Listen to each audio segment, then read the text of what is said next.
Hey folks, and welcome to another video of mine. In today's video, I'm going to be talking about my experiences with the Asus Rog Strix G15 Advantage Edition from 2021. This is not a 2022 model. I'm going to be talking about this 2021 model.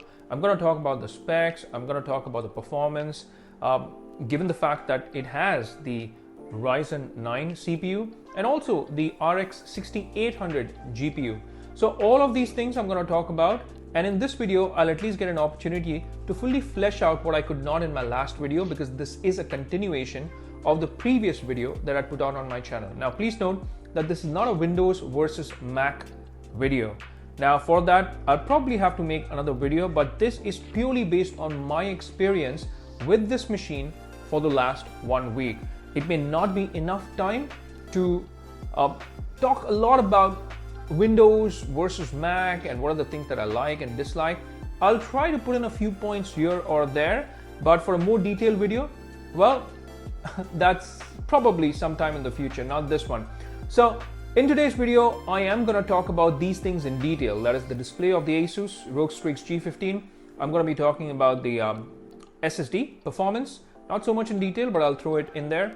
Apart from that, I'm also going to be talking about the overall specs and what's the kind of performance that I'm getting with these specs. So that's what this video is all about. So to find out if the Asus Rog Strix G15 2021 is still worth it in 2022, and hey, how does this perform and does it satisfy a Mac user? Because I've been a Mac user from 2009, so it's kind of a very different experience for me using Windows 11. Now, with that said, let's get started, folks.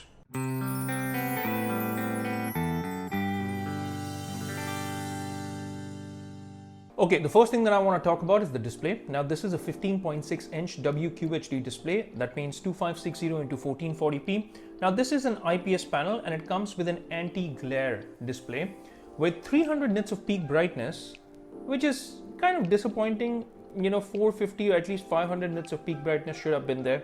But hey, it's okay given the budget. Now, it comes with a 3 millisecond response time. It is 165 Hz refresh rate, as you can see here. Comes with FreeSync, so that shouldn't be a problem, but it only covers 76.7% of the DCI P3 color gamut.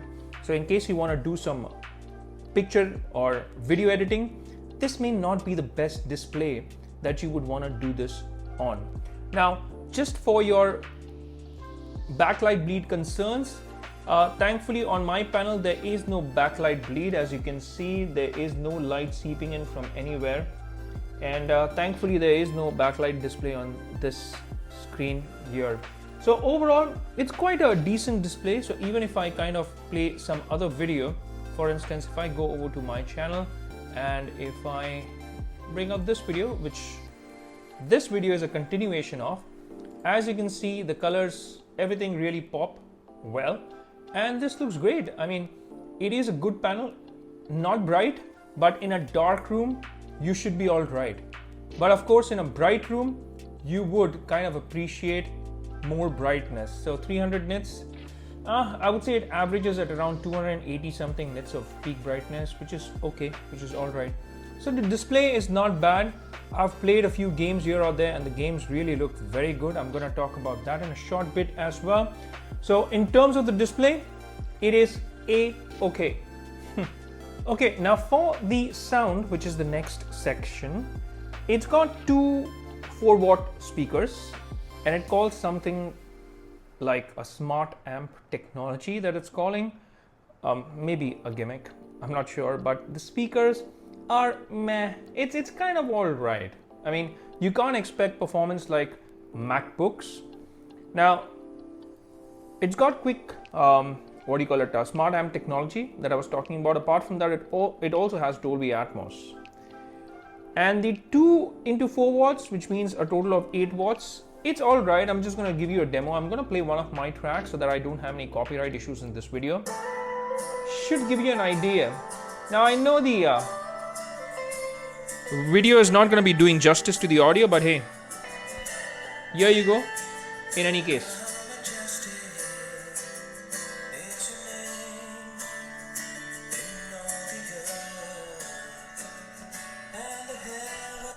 so that was a quick sample. Now it's okay. It's not, like I said, not gonna blow your mind, and you're better off getting this connected to a sound system. In fact, I always have this connected to my TV and to external speaker as well. So as far as sound goes, it's meh. It's like not extraordinary. You're not going to be disappointed, but of course you're not going to get that Mac experience here, and that's someone who's been using Mac computers for the last decade. More than a decade, I would say.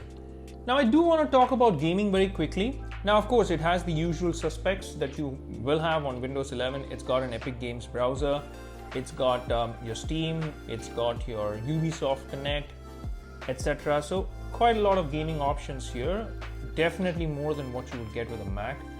Mac machines, they're not great for gaming, but Windows machines, they're definitely great for gaming.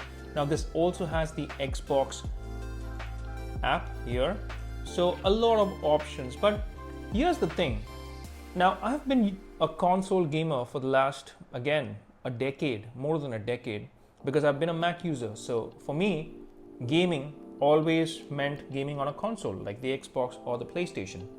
So here's what I noticed with gaming on the PC now that I've had it for the last 1 week or so. Now when I downloaded Assassin's Creed, for instance, here, this one here, I downloaded this, but this game would just not launch from Epic Games. It would not launch from here. What I had to do as a workaround was to download Ubisoft Connect, and only then could I actually launch this game. So it had that issue. Maybe it's just an issue with Ubisoft games or this game in particular, AC Origins. I'm not sure because I'm not even a Windows user. Do let me know, if you think, it's an issue with all Ubisoft games. You may know better than I do. That was one problem. Now, apart from that, now I do want to talk about gaming very quickly. Now, of course, it has the usual suspects that you will have on Windows 11. It's got an Epic Games browser. It's got your Steam. It's got your Ubisoft Connect, etc. So quite a lot of gaming options here. Definitely more than what you would get with a Mac. Mac machines, they're not great for gaming, but Windows machines, they're definitely great for gaming. Now this also has the Xbox app here, so a lot of options. But here's the thing, now I've been a console gamer for the last, again, a decade, more than a decade, because I've been a Mac user. So for me, gaming always meant gaming on a console like the Xbox or the PlayStation. So here's what I noticed with gaming on the PC now that I've had it for the last 1 week or so. Now when I downloaded Assassin's Creed, for instance, here, this one here, I downloaded this, but this game would just not launch from Epic Games. It would not launch from here. What I had to do as a workaround was to download Ubisoft Connect, and only then could I actually launch this game. So it had that issue. Maybe it's just an issue with Ubisoft games or this game in particular, AC Origins. I'm not sure because I'm not even a Windows user. Do let me know, if you think it's an issue with all Ubisoft games. You may know better than I do. But okay, so in case you want to play this game, well, it's asking me to update it. Let's update it, no worries. So that was one problem. Now apart from that, even as far as Xbox goes, compared to my console, I think that the PC options are far lesser than the game options that I have on the console, the Xbox Series S, that is.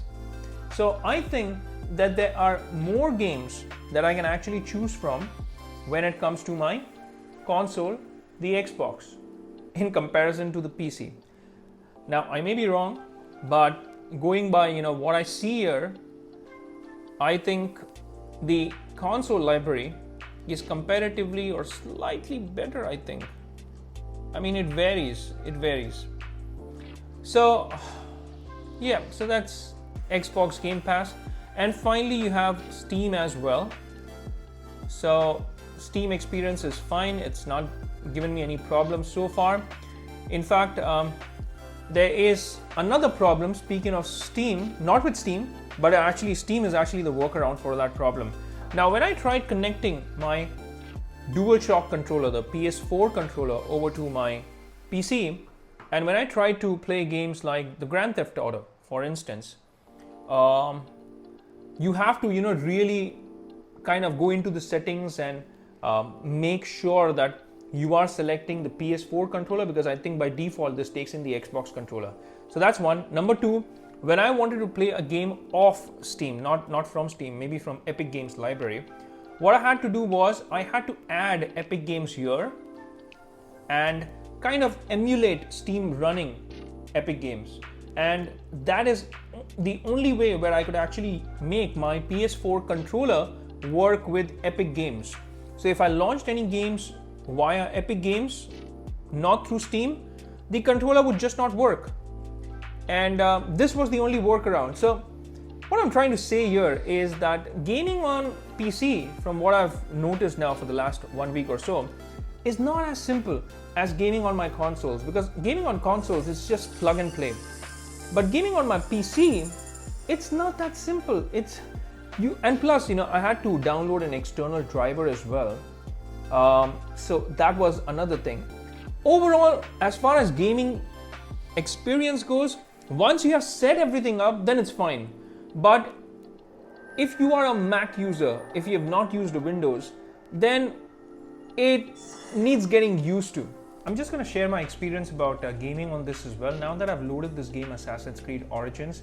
Now on screen, I'm not sure if the camera will be able to pick it up, but there's a very small counter here, an FPS counter. And right now it's showing that it's giving me over 70. Now all these settings are on ultra high. So this is giving me anything between 58 to over, you could say, 70 FPS, which is very good. Now I'm recording in 24 FPS, so it will not reflect the true goodness of how good this looks on this screen. Now this is a 165 Hz panel. So the moment you dial down your settings, and I'm going to show you that as well. For instance, if I show you the settings options here, if you take a look at it in terms of graphics, anti-aliasing is on high, dynamic resolution is off. I have an option of turning the dynamic resolution on if I want that stable 60 FPS. All right, so I have an option of doing that, and it makes a huge difference. But I just want to show you that everything else has been turned really high. Environment details, it's very high. Texture details is high. Tessellation is very high. Terrain high. Clutter very high, very high, very high. So all these settings are either on high or very high. Even the depth of field has been turned on high. So if I change this dynamic resolution to, let's say, 60 FPS, it takes more juice from the processor, but what it means is that it now gives me a smooth 60 FPS. The frames will not drop below 60. In fact, it's giving me more than 60. On a demanding game like this, it's giving me close to 69 FPS and a stable 69 FPS to maybe 60 FPS at that. So it's really smooth. Again, the video is being recorded in 24 FPS, so you will not be able to see this effect. But personally, when you sit up close and game on it, it is mind-bogglingly good. And let me just quickly show you this performance here as well, as to how much it's taking from the RAM and the GPU. So here it's using 69% almost of the CPU, 79% of the GPU. The VRAM, it's taking say about 46% and the RAM 77%. So overall, this is the kind of performance that I'm getting from this. And it is really smooth, guys, I must tell you. Now, this is just one game. I've tried out other games as well. And I can show you an example. Let me just quickly come out of this game. Let me quit this game. Quit to desktop. Yes, I want to quit. And let me show you some other game. For instance, this was a Ubisoft game. Let me head over to Epic Games. Sorry, to Steam. And let me show you Devil May Cry. And this game looks incredible on the PC. I mean, the textures, I've played this on my Xbox, but when I game on the PC, especially the texture quality is absolutely mind-blowing. Now, I know I made a video 2 weeks back stating that you don't need a gaming laptop if you've got an Xbox Series S. Now, I still stand by that statement, by the way. I don't mean to sound hypocritical, but here's the thing, if you have the dough, if you can get yourself a gaming PC or a gaming laptop, yes, but the Xbox Series S, at the budget that it comes at, which is $300, it gives you phenomenal performance. It gives you a stable 60 FPS and so many of those games out there. But yes, Devil May Cry, so just giving you another example. This is probably going to be the last one that I actually show you, because I did not purchase this laptop for gaming. I in fact bought this because I wanted to learn Unreal, and because I'm just a learner, like a beginner, I think a laptop like this would be decent enough for my needs, and I'm going to talk about that as well in a short bit. So this is Devil May Cry, and as you can see, it looks incredible on the screen. I'm just going to continue with this game here. And loading times on the PC, they're comparatively better than my Xbox Series S. I mean, can you imagine that the Xbox Series S was already so much faster than my Xbox or my PlayStation 4 Pro, but now you have the PC where the loading times are even better. Wow. So yeah, as you can see, I mean, this looks incredibly sharp on the PC screen. Now, the textures really pop. I mean, everything looks fantastic on the screen, and the 165 Hz refresh rate, oh man, it is incredible. Wow, even with a lot of particle effects, etc., it hardly stutters, or it does not blink an eye. You could say it is so good that this video will not be able to do it justice. That's how good the gaming experience is on a laptop, and it's incredible that you have a mid-budget gaming laptop which is actually giving you this performance. I've even tried Grand Theft Auto, and even that runs really well. I'm not going to show you that in this video, perhaps some other time, but the gaming experience overall is really good. It's more than decent, and this can be your gaming companion when you're out on the move. You don't need to carry a console if you don't want to. So that's the gaming performance. I'm just going to pause it here. And apart from the small little, you could say, troubles that I came across being a Mac user, installing those external drivers, etc., it was not really my cup of tea. But hey, once you get past that, I think it's really good. Quit mission, all right. And I'm just gonna exit out of this game now. So the gaming experience, pretty neat, and the controller, as you can see, completely works with the laptop. No problems whatsoever. So even if you are a Mac user, I think you can get this to work very easily. No problems at all. So how is this laptop finally for my everyday use? And I'm finally gonna conclude on what this has been like switching from Mac over to Windows for me personally. So in terms of my everyday use, I will say this, I mean, if it has to be browsing, etc., I've been able to, browse on the Edge browser seamlessly. I mean, this does such a great job. Now, apart from that, there are other apps as well, like Prime Video, for instance. If I want to watch Prime, if I want to watch, let's say, Netflix, I mean, take a look at how fast that really opened up. Prime Video, that is. And even Netflix, it opened up without any issues here. Yeah. So your everyday use is a breeze with this laptop. Netflix, Prime, even browsing on Edge, it's absolutely fine. Now, there are a lot of apps that you can download from the App Store as well. And you have the Microsoft App Store. I'm not even going to talk about this in this video. It may be too much. But you have a plethora of apps here. In fact, you even have Android apps that you can run on your Windows 11. So I'm yet to try that out. I haven't tried that. Now, if you're thinking, what about video editing? What about pictures or image editing? Now, I didn't really purchase this laptop for video editing. because I'm so used to my Final Cut Pro or even LumaFusion on my iPad.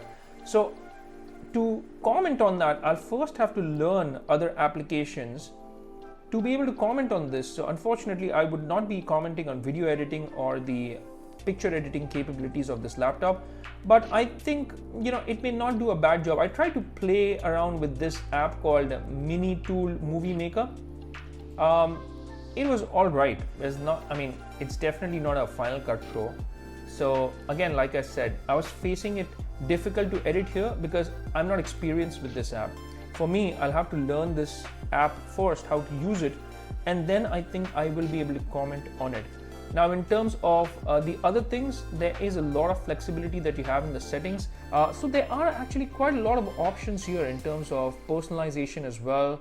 You know, you can choose different screens for your wallpaper, different themes are available. So, I mean, there's quite a lot that you can do to customize your laptop experience, which I kind of appreciate. Now, these things, they're missing on the Mac. So coming from Mac over to the Windows and getting options like this, I kind of like this a lot, in fact. Now, I know I've kept this on this blue dark theme. You have a dark theme and a light theme option on the Mac as well. But out here, you know, you've got so much more actually, and maybe another video some other time. But there are definitely more personalization options here. So I kind of like that in Windows. Apart from that, even when I come over to this bar here, the Windows option here, if I search for anything here, for instance, if I search for, let's say, Disney, yeah, the thing that I actually like, this search bar works more like Spotlight on your Mac machines. So here, whenever I type something, yes, it's gonna show me, you know, the app options, plus it's also gonna show me all the information online. And I can go into the web browser directly from here. Now that's cool, I like that. So these are some of the things that I actually so far have liked about the Windows. I know I'm yet to uncover so many other features, etc. I've just not had the time to, and I won't be able to comment on it unless I've used it. But for my everyday use, for my browsing needs, for watching some OTT content, for streaming content online, this has been all right. I mean, more than all right. It's been really good. Now, in case you're wondering, what about the battery life? Well, I am gonna talk about that very quickly.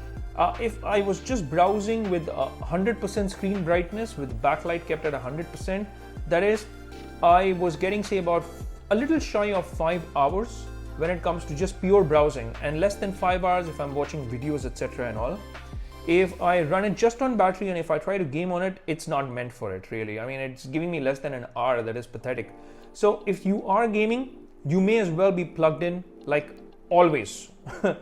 always. So the battery performance is also decent if you just want to use it for browsing, for watching videos, etc. Apart from gaming, I think it does a respectable job in that department compared to other gaming laptops. Now, please note that I'm comparing it to other gaming laptops, and therefore, I'm telling you that. Now, apart from that, it does have a few other things as well. The SSD performance is decent. It's not bad if I really have to talk about it. Now, if I run some tests here, and I will show you as well after running these tests. Now, I've never been much of the synthetic test kind of a person. For me, real world experience actually matters more than these synthetic tests. But hey, just for the sake of this video, I might as well just show you, one of these tests that I'm doing. This is Nova Bench that I'm using. It kind of gives you the performance of how your processor, your CPU and your GPU actually perform in comparison to other ones out there. Like, how does the RX 6800 perform in comparison to, let's say, an RTX 3080 or an RTX 3070 Ti, or how does the Ryzen 9 5900 HX perform in comparison to, let's say, an Intel i9. So it kind of gives you that information, and it's appreciated. But again, these are synthetic tests. For me, the real world usage has been really good. I have not had any issues. The laptop is not frozen on me, at least not yet, thankfully. Now, what I did notice is, I used to think that only Mac machines have that problem of consuming your memory very quickly, but even on this, I've actually consumed quite a lot of memory. I've connected an external SSD as well out here, and even that seems to have consumed a lot. And my internal memory, out of 930, I've already consumed close to 300 GB. That's quite a lot. Coming back to the synthetic tests, as you can see, the CPU score is 2534, the RAM score is 16 GB RAM. Speaking of which, the good thing about Windows machines is that on this G15, you can actually upgrade this RAM up to 64 GB. So there are two slots of 32 GB each, and this can be upgraded to 64 GB. That's gonna be incredible. The GPU score is of 1065, Direct 3D 11. It says, it's gonna give me like 178 FPS. The disk core is write speed around 2500 MB per second, and read speed is 1777 MB per second. Now, just for your reference, I've even connected a SSD to it, just to show you the kind of speed that I'm getting. This is of my D drive that I've connected. I'll show you that as well. Select target drive is my D drive here, which is my SSD, external SSD. And how does that perform when you connect it to your machine? The write speed that I'm getting is around 770 something, and the read speed I'm getting over close to 900. So that's not bad at all, considering that it is the SSD. Now overall, it performs really well. It hasn't given me any issues because a lot of my applications like Unreal Engine, etc., and a lot of these games that I was showing you, they have all been stored on my SSD. And even though they have been stored on my SSD, it still performs better in terms of load times compared to my Xbox Series S or my PlayStation 5. So that's an incredible thing. So that's why I'm saying, synthetic tests, yeah, they're great. But in terms of the real world experience, it's not disappointed me. And that's as far as everyday use goes. Now finally, I'm just going to conclude and give you my final thoughts on this laptop here. Now the first thing that I have noticed about this laptop is that it's really heavy. I've spoken about this in my part 1 of this video. It's chunky, coming from a MacBook Air, so it's not as light and easy to carry around. But the good thing is that it's upgradable, unlike a Mac laptop. So you can increase your RAM to 64 GB on this particular model, the G15 Advantage Edition, even the 2021 version. And the storage can be upgraded to another 1 TB SSD as well. So you've already got 1 TB internal storage, and you can put in another 1 TB SSD internally, and you can always connect external SSDs. So that goes without saying.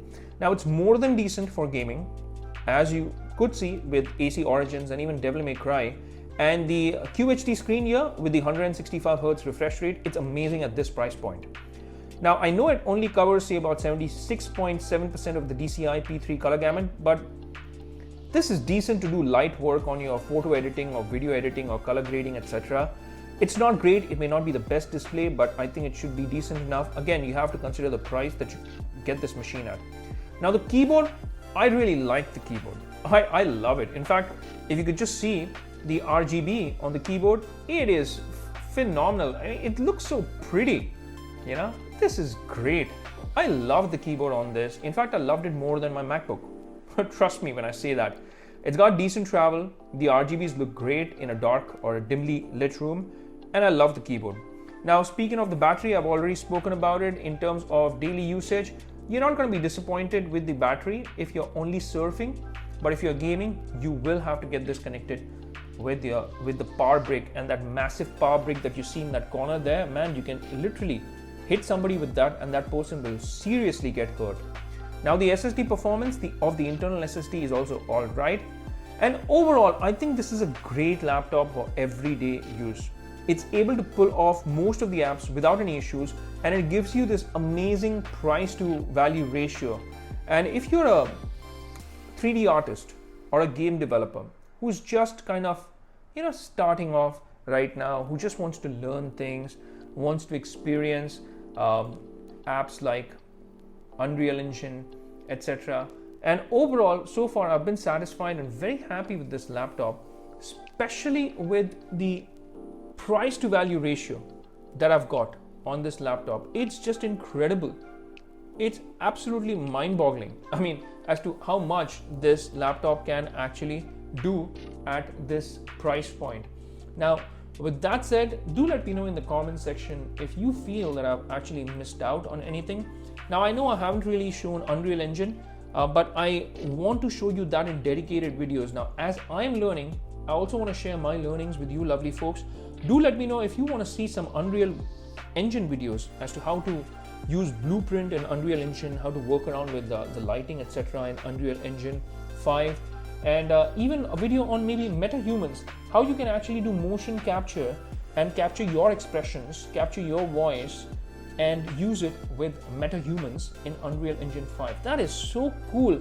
I was absolutely blown away with what you can actually do with Unreal Engine 5. So I intend to make dedicated videos on that. Do let me know in the comment section as to what you feel about it. Now when you load Unreal Engine for the first time, it's definitely going to take some time, but once you have this loaded and once you open up projects, it's not that bad. You know, they open up pretty quickly. The first load is always the longest load. All right, but so far, even in terms of Unreal Engine and how it performs, I've been having a good time with it, and this laptop can really pull it off. I haven't spoken about the fan performance, I haven't spoken about the quietness of this laptop, but I would say it's decent compared to the other laptops that I've actually seen at this price point. So overall, my experience of this laptop has been extremely positive, not because I own it, but because of the fact that it is actually a great price to value offering in the market. And should you choose to buy a laptop for various needs like learning 3D tools, etc., and working on these 3D applications or development, then this is not a bad laptop to choose if you're a student. Now, of course, if you're a professional, this is not the machine. You would need more expensive machines, obviously. And in fact, apart from a laptop, you may actually end up needing a desktop, not a laptop exactly, if you want to professionally create stuff. But yeah, overall, I think it is your money's worth.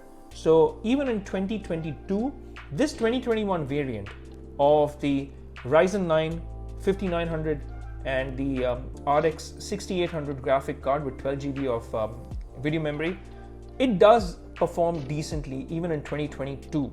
And that's for learners, that's for beginners who want to do a few things with 3D applications, game development, etc., and also do gaming, etc. on the side. Now with that said, if you've liked the content, then do hit that like and subscribe button, and also that bell icon in case you want to get notified with all my latest videos. Now, if there are any questions that you have, you can post them in the comment section. I'll try to answer them as soon as I can. Now, with that said, it's a wrap for this one, and I'll see you lovely folks in my next video. Until that time, I'll say take care, stay safe, and may God bless you all.